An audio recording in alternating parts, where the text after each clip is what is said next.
अस्सलाम वालेकुम नाज़रीन, नादेव न्यूज़ में आपका इस्तकबाल है। चलिए नजर डालते हैं आज की अहम खबरों की तरफ। नांदेड़ इसका वक्ती मामला 7 साल जेल में गुजारने के बाद मोहम्मद इरफान रिहा। दहशतगर्दी के इल्जामात के तहत गिरफ्तार नांदेड़ के एक मुस्लिम नौजवान जिसकी 7 साल के बाद हाई कोर्ट से जमानत मंजूर हुई थी, जेल से रिहाई अमल में आने के बाद जमीयत उलमा महाराष्ट्र दफ्तर पहुंचकर कानूनी इमदाद कमेटी के सरबराह गुलजार आजमी, एडवोकेट अंसार तंबोली व शाहिद नदीम से मुलाकात करके इसकी जमानत पर रिहाई के लिए हाई कोर्ट में कोशिश करने पर शुक्रिया अदा किया।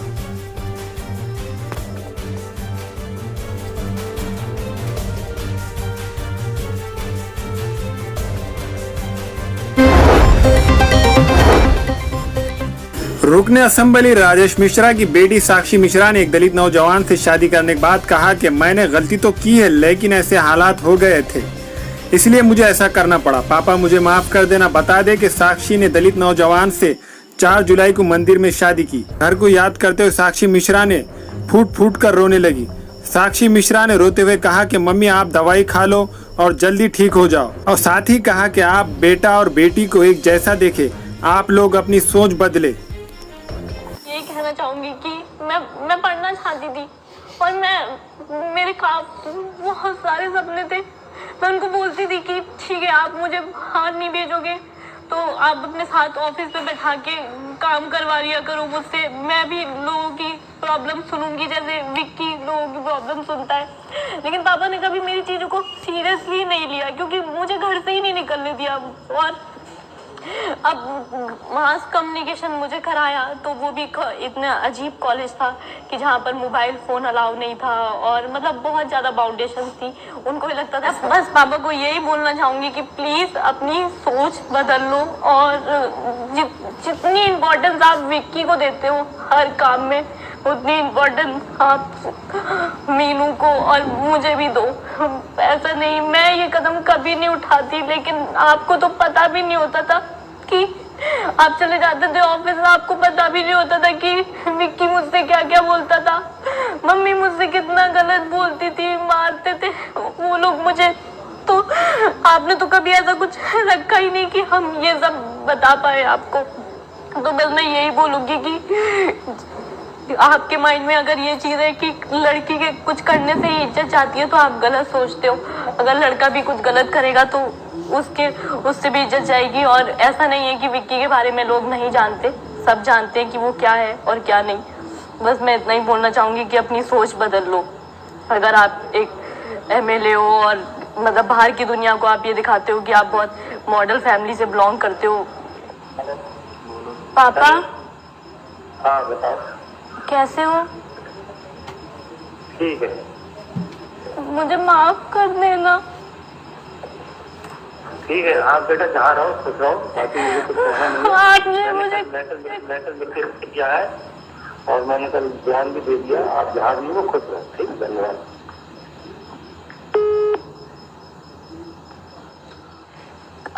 हर चीज को हमेशा ना मतलब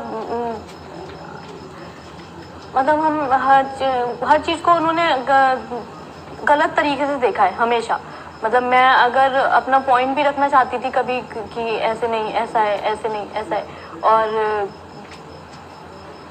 इस चीज़ पे उन्होंने मतलब काफ़ी गुस्सा किया था। मैं हॉस्टल में रहती थी, 2 साल मैं हॉस्टल में रही और 1 साल मैं बाहर रही, डे बोर्डर बन गई थी। तो इस चीज़ पे भी भाई पे उन्होंने काफ़ी गुस्सा किया कि डे बोर्डर क्यों बना दिया और ये वो। तो मैं हमेशा अपने भाई को यही बोलती थी कि जितनी बाउंडेशन लगाओगे मेरे ऊपर उतना ही मैं जो तुम लोग नहीं चाहोगे मैं वो काम करूँगी। मुझे तुम लोगों ने वो काम करने सिखा दिए जिन चीज़ों के बारे में मुझे पता ही नहीं।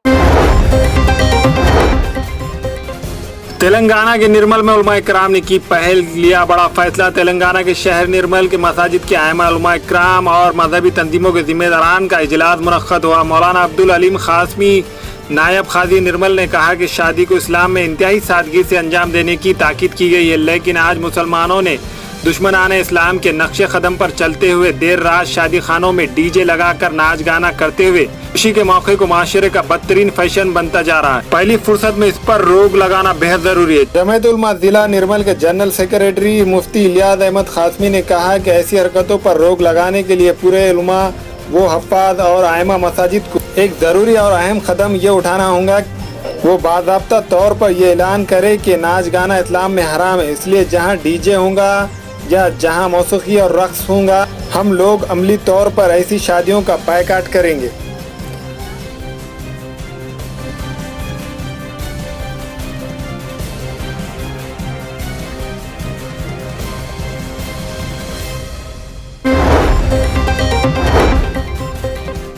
मुंबई से आदमीन हज की रवानगी का सिलसिला शुरू। 3 घंटों तक आदमीन को करना पड़ा इंतजार। हिंदुस्तान के मुख्तलिफ शहरों से सफ़र हज के लिए आदमीन की रवानगी का सिलसिला जारी। आज मुंबई से आदमीन की पहली फ़्लाइट दोपहर 12 बजे के करीब मुंबई एयरपोर्ट से रवाना हुई। इस फ्लाइट से मध्य प्रदेश के आदमीन हज मुंबई से मदीने के लिए परवाज़ भरी। पहली फ़्लाइट से रवाना होने वाले आदमीन हज का इस्तकबालिया प्रोग्राम रखा गया था, जिसमें आदमीन को काफ़ी परेशानियों का सामना करना पड़ा।